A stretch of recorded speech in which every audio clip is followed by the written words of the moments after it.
Hey everyone, my name is Matt. Welcome to my shop. Today is October 19th. This is my weekly shop update. So this past week I spent some more time working on the crib. I got a lot of progress done on it. I got all of the longer spindles fit to the crib itself. I can probably spin this camera a little bit so you can kind of see a little bit of it. So this past week I got a pretty good amount of progress done on the crib. I got all of the long spindles that I had fit and installed into the crib. And then the only thing I have left are these shorter spindles, which we'll talk about in a little bit. So last week I was talking about how I was planning on figuring out the layout for this top rail because it's at an angle to this lower rail, and then getting all the holes drilled, getting all that aligned. And the way that I went about it actually worked out really easily, and I think it went really well. All I did was I took the top and lower rails and I clamped them down to the bench and used a straight edge to align the shoulders of the tenons. And this is after I had already laid out the lower rail. And then all I had to do was use a square to transfer the locations from the lower rail to the upper rail, and that also indicated the angle that the hole needed to be drilled in, which was just the same angle as the shoulder of the top rail. And then from there, it's really simple. Just went over to the drill press, angled the table, and then drilled all those holes. And then I went ahead and I started fitting all of these spindles to this area here. And these were unique in that obviously as you go further down here, the spindles get shorter, and the spindle stock I'm using is the same. So all these spindles they were identical before I modified them.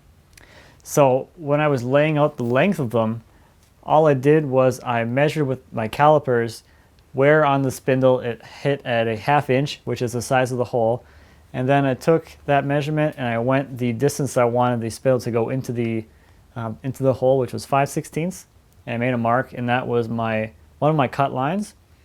And then I had made a story stick that had all the lengths laid out on it, and I just made a mark to indicate the second cut line.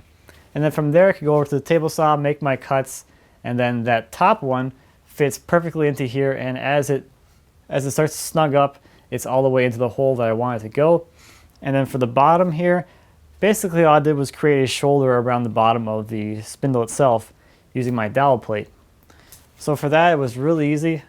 I just used my marking gauge to make a line around the bottom. That's kind of like the break line, so that as I was hammering it through the dowel plate, the wood wouldn't split all the way up the spindle, and I'd have a nice clean shoulder line. So basically all I'm doing here is I'm creating a shoulder on the spindles so that they go into the holes here. And that was about it. Pretty simple, actually. It was a lot easier than I thought it was going to be.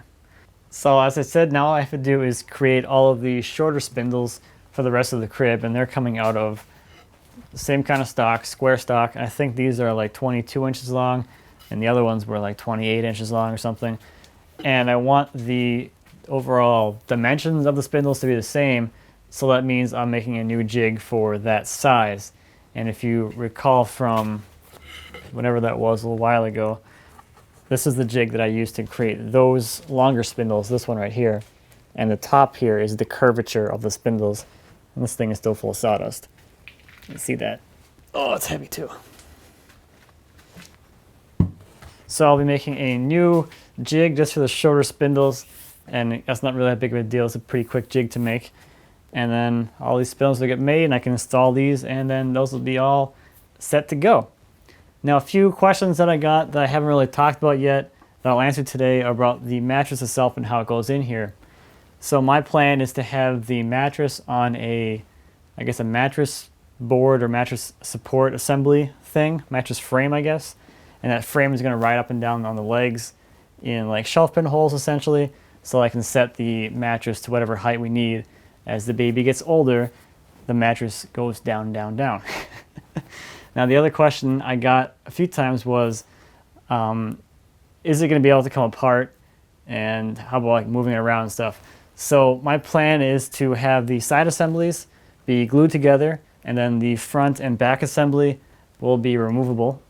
I will drill and peg the tenons with brass pegs, so that when it needs to come apart, I can just pop the pegs out, and then this whole front and back are removable, and then you can kind of store it a lot easier.